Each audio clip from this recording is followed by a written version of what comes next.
episode of The Talking Drum with Keepers of the Culture, CHERYL Hinton and Deborah Pierce Fakule. We're so glad you could join us today, and we have an exciting show planned for you. Yes, we do. And make sure that you stay tuned for more.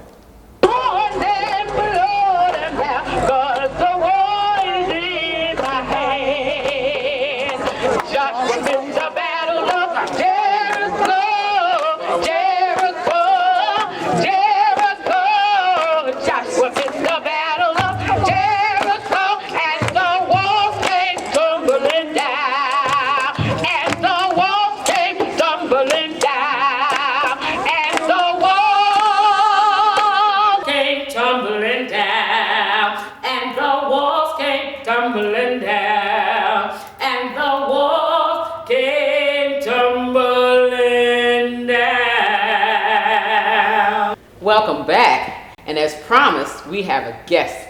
CHERYL, introduce our guest. This is Olu Butterfly Woods, director and founder of Poetry for the People, correct? Mm-hmm. And a whole lot more. Oh, Poetry for the People, Baltimore.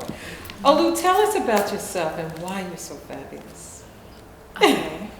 Because, well, I am a emerging artist, and wherever I go, I like to take people with me on that journey. So as I am, getting to go around the world and tour and hone my craft, I also like to do community work along with that. So that's kind of where Poetry for the People, Baltimore emerged out of. And I was saying that because the original founder was June Jordan in California, and we took some elements of her principles, but we're an autonomous group.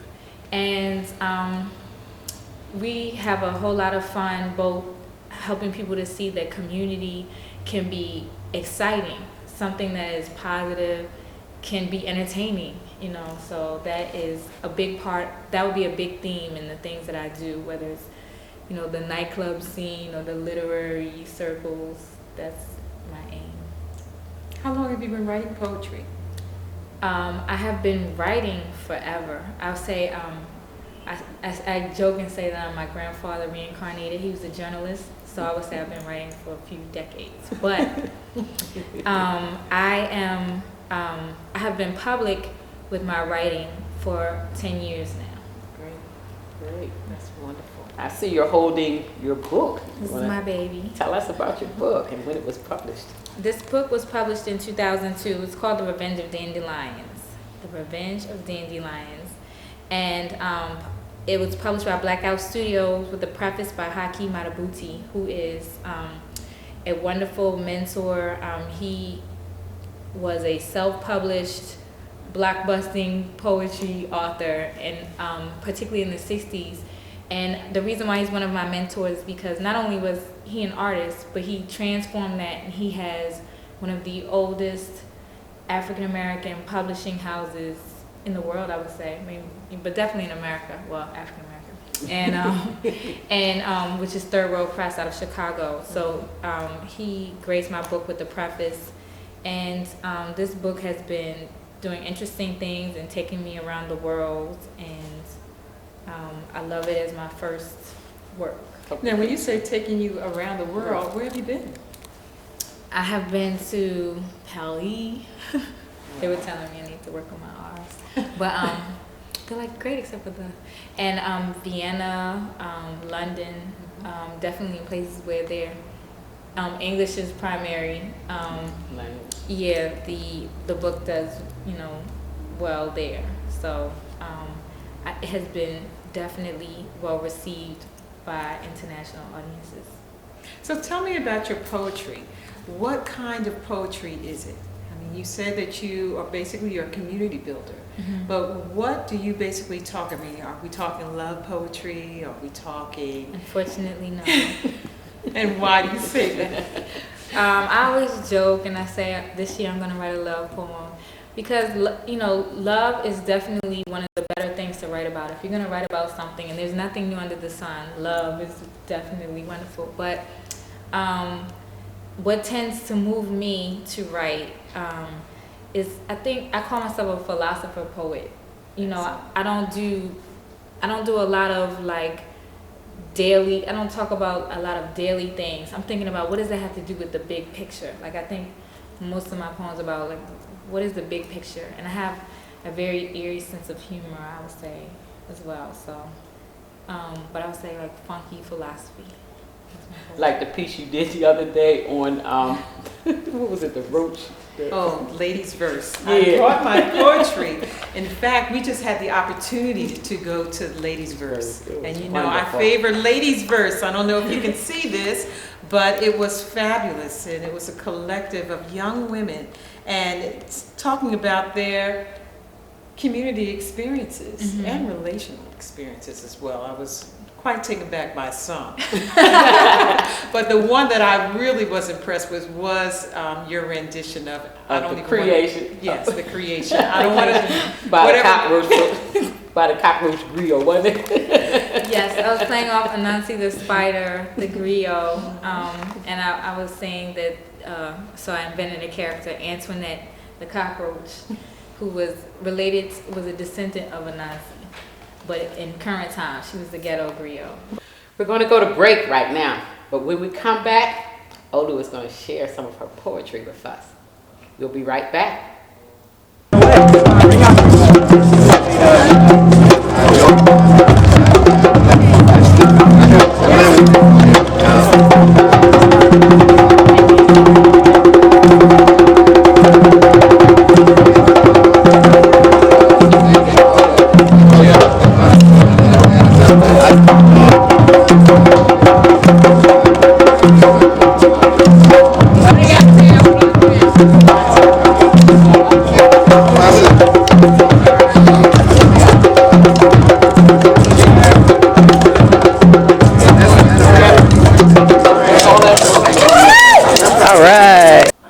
Welcome back. It's time for the sharing of the poetry.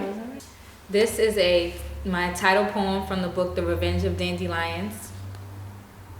What if nature forgot what it was and became us? Carrots would dye themselves blue if it was in that season, as eagles would develop a fear of heights. Peacocks would pimp themselves like exhibitionists to satisfy anyone's pleasure for a small fee. And deer crossing would accidentally leave our bloody guts by the side of the forest. What if tunicate sea squirts and amoebas attended lectures on understanding our limited understanding and debated about whether we were even capable of emotions or higher thought based on our behavior? Cows would drink goat's milk, as roses would give our dead bodies to each other on special holidays. If trees chopped standing people at their ankles, we could have roach slumlords as bacteria got extra strong death boxes to ensure we did not eat their deceased loved ones. Bees would scream last days every time winter came, and chickens would fatten us up in overcrowded jail cells, collecting newborns and menstruation for breakfast feasts. What if mountains crumbled for lack of discipline, and whales wore harpoons around their neck to commemorate an ultra whale that could swim on land? Pigs would still be themselves. Dehydrated camels would bum cigarettes off each other. We could get treats from mutts only if we fetched how and when they ordered as our domesticating masses. And being a fly would be fly. We would be offensively disgusting, swatted at as excrement-loving nuisances. We would fall to the sky onto raindrops that would try and predict our arrival and shield themselves accordingly. And we would be the only endangered species, cause dandelions would blow our young heads off just cause they could. That was wonderful, wasn't it, Chris? Absolutely. Wow, I see why you call yourself a poet philosopher. That was a great piece. Excellent. And I see why you traveled all over the world with it. But what do you think attracts young people to your poetry? I think that maybe the unexpected. Are we talking about young people like children or my age? Because Your age. now I'm starting to get a little older. I'm like, Yes, you are a little older. But I'm talking about young adults, you know, 20s, 30s. You know, when I went to Ladies Verse, the population that you drew was such a a serious reminder for me of back in the 60s. And back in the 60s, what I used to do was go to Rider University, Princeton University, and we used to go to a lot of poetry circles, and they would do the same thing. The poetry was not as long and so descriptive as we have today, but the same thing is happening, and even the people looked exactly the same. Everything cycles. Exactly. Yeah, everything goes around. I think that in general, what attracts people to, I'm going to say in general, to the current maybe spoken word poetry movement is there's an honesty, a heart-to-heart honesty with it, and in a world where there's so much political language, so much marketing, it is very refreshing, and it attracts, I think that's one thing that attracts people. People are looking for something real, something tangible. And then the open mic scene, I would say, is attractive to people because it is a true democracy. I said, anybody who signs up can get on a microphone and say what they have to say. People don't have to agree with them. And you spend all day listening and receiving, and here's a chance for you to express what is inside of you. And so, and the other thing would be quality. I think that's what draws the diverse people together, is that these are people who are taking their craft very seriously. And so whether the audience has been, at a women's detention center or fourth graders, I've always had a pretty good response because it's the spirit of it that people connect with, even though, particularly with my stuff, sometimes people don't know totally, it takes a while to actually maybe absorb everything that I'm saying, which is good, that's part of the plan, but there's still something that they connect with and that they're attracted to with it.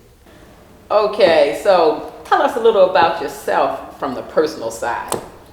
Well, I got into poetry actually through hip hop in a public way. And like I said, I've always written. I wrote short stories when I was younger. I used to write songs. I would listen to the radio and we would write songs and come up with choreography. So there's always been a concept of performance along with the writing. And then, got into fiction. But it was through the passion of Baltimore's local hip hop scene that got me to express publicly and to connect that. I have a lot of really wonderful women writer models like Antazake Shange, June Jordan, Alice Walker, Toni Morrison, and yes, and so connecting that side, the craftsmanship of poetry, but alongside this passion and this engaging rhythm of hip hop, and also being in a room with my peers and very inspiring. And that is a big reason why, even though some of them may not rhyme today, they are the reason why I have gone and been public. And I'm thinking, there are people willing to listen to what I have to say, I'm going to say it. So. But you said when you were younger, how old are you? No, I'm 28. Just 28 years old. That's wonderful. Now, where did the butterfly part come from? Did your mother name you Butterfly? It's been my name since I was 5 years old. So it's definitely my middle name. But my mom asked me, I didn't have a middle name. She said, what would you like your middle name to be? And I thought about it for about 2 seconds and I said, Butterfly. And so it's been my name since, I can remember. Definitely. Butterfly. Now you said that you also do choreography. Are you a dancer, performing artist? Yes, I'm a West African ballet dancer, and I dance with Sankofa Dance Theater. I've been dancing on and off since the age of 3, and this was the opportunity to actually be on stage all the time. So that's why I said through performance poetry, it all comes together. My love of writing, my inner world, being an only child, along with just having grown up on stage pretty much through dance. Where are you based? Are you based here in Baltimore? Baltimore is definitely my home, one of my homes, and I was originally born in Nigeria and grew up in St. Croix, the DC area, Philadelphia, but I've been in Baltimore since, I've been publicly writing. It started here, so I love Baltimore, and most of my community work is right here. Tell us about your educational background. I'm quite sure our audience will be very impressed with that. The other thing that I mix together, besides community and art, is science and art. And I am, well, maybe they're not mixed together except for in my inner world, but I got my degree in mechanical engineering and, did internships at Georgia Tech and NASA. And somehow, in the middle of applying for my dream job, I ended up teaching math, 7th grade math. And that was an interesting experience. Quite sure. Yes. And ever since then, I have been working with children. I don't teach full time now, but I work in the school system through Baltimore Office of Promotion in the Arts, and as well with One World Cultural Arts Society after school programs. And I love that because I get to give them what I feel like they need from my way. I'm not following a curriculum. I've written the curriculum. Oh, great. And so in terms of, being able, not being as confined, because some of the children, it's very difficult. I was teaching them math, but they had severe depression, clinical depression, and all these different things. So I get to try to engage them from a different space, and it's actually very enjoyable. Wonderful. Great. Well, Olu, we've really enjoyed having you here today, and we know that you will come back if we. Okay, so how can people reach you? Well, my website is www.olubutterfly.com, spelled normally, and Olu is O-L-U. And another way that people can reach me is I have a weekly event called Organic Soul Tuesdays, produced by Blackout Studios, and it is an open mic jam session. It's been going on for almost 4 years, and it's poetry, it's music. People from all over the place come there, and that's at 218 West Saratoga Street every Tuesday, 7:30 to 11 p.m. And they can also go to my website to get information about that, olubutterfly.com. Okay, thank you very much. And are you open for new members for Poetry for the People? Yes, it is an open organization. They have qualifications include having attended some of our programming, so they're familiar with who we are and what we do, and then being familiar with our philosophies. But it's definitely something that we hope will grow and attract different people and more people. Well, I know that you're going to grace us with another poem, and we'd like to give you that opportunity. And we'll do that right after this. I'm so happy you came. Yeah, great.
Welcome back, folks. And as promised, we have Olu Butterfly Woods, who is going to conclude our show with another one of her favorite poems.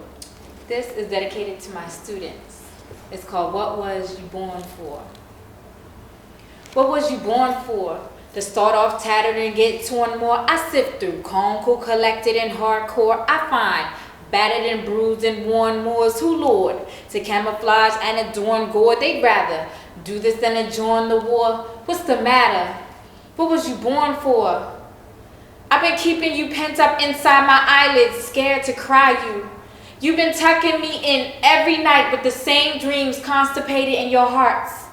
I see you, crucified with cigarettes up against a brick wall, bottles decorating your lips.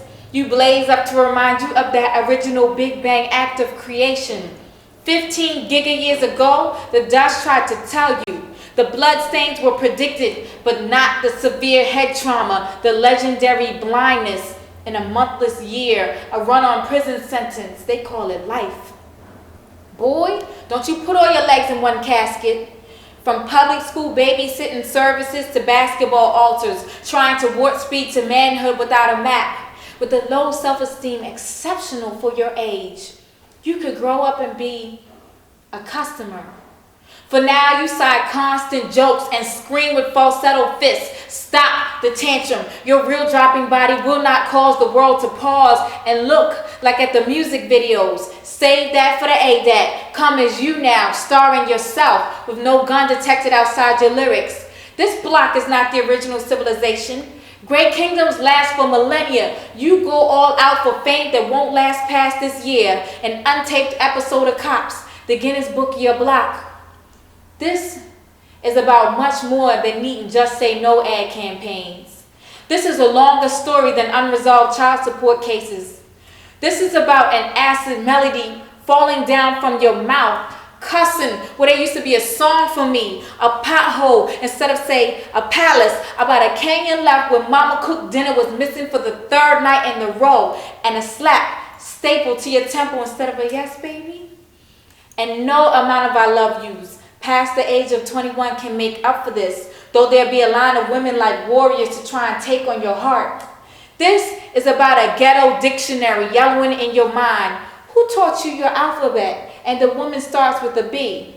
See, the problem is that lie is in the middle of believe, a conspiracy. And if lead poisoning was your math tutor, then you learned the first plus anything equals 0 after late fees. So round to the nearest corner. The sidewalks littered with the young who don't know they beautiful. But it should be famous, like spitting out sunflower seeds everywhere, like banging hip-hop beats on top of the charts all over the world. Neon indigo babies, your real skin can't be pronounced. The mirror don't even remember how you look.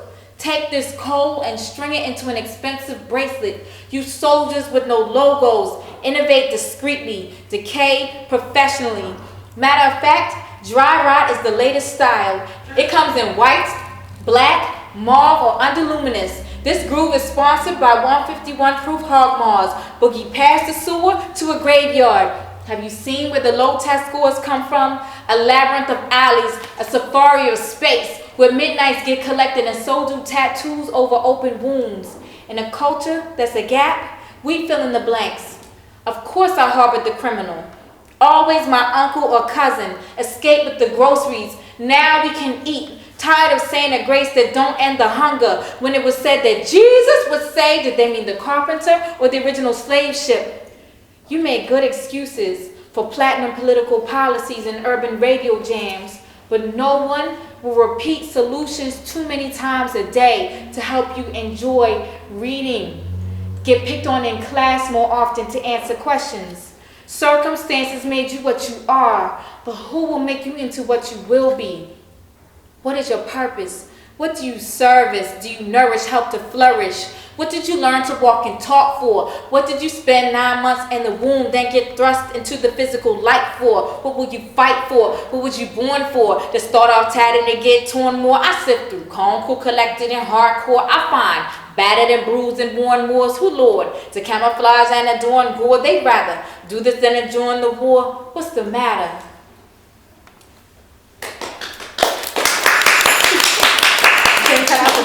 Thank you. Okay. That was actually very, very wonderful, and I really enjoyed that. You said that you work with youth. You do a lot of after-school programs. Is that through Baltimore City Public Schools or the county schools, or are you open for any and everywhere to take your craft? Anywhere where there's a structured environment. I love working with children, and How young? That is a good point. I recently worked with some third graders, and it was definitely a different kind of challenge for me, but it was very enjoyable. Now, will I do it again? I'm not sure. I usually do middle school on up, and but the third graders, I mean, they were so, they didn't have the inhibition, so that was really refreshing. That as children tend to grow older, they're really self-conscious about what are people thinking. I'm not doing that. So I didn't have any of those problems with the third graders. They came and approached it head on. But sometimes we had to do quiet time, you know. But now your book that's for more high school and older. Yeah, the book is definitely an adult book of poetry. It has a character that is based on a drawing of me on the front. She has a dandelion aura going on in the cover, and so some people think, you know, is this something for children? It's like the contents are definitely adult contents. So I have definitely used them in my classes with the children, certain poems, and other teachers have as well. Are you available for book signing? Yes, and I definitely, I also wanted to mention that I have a new book coming out called Jupiter Memoirs, and it is a collaboration with some visual artists, and it's a book of Afro fantasy musings. So it is. What does that mean? I would say it's, you know, they have speculative fiction. This is speculative poetry. And we were going to invite you back for that, so that you can tell us more about your book. Thank you so much, Olu Butterfly Woods. For being on our show. We enjoyed having you here. It's been a great experience. We say that art lives, and you certainly was an example of that today. Thank you. And we will see you again on The Talking Drum with Keepers of the Culture, CHERYL Hinton and Deborah Pierce Fakunle. Peace. Ooh, new book. The wrap on that show. Yes. That was great. Thank you. Thank Thank you.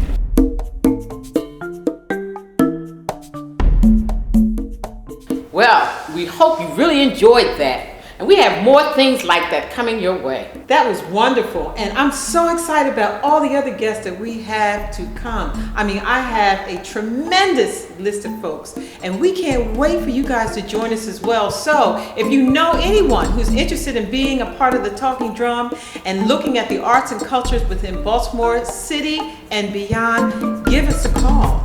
Take a look at this.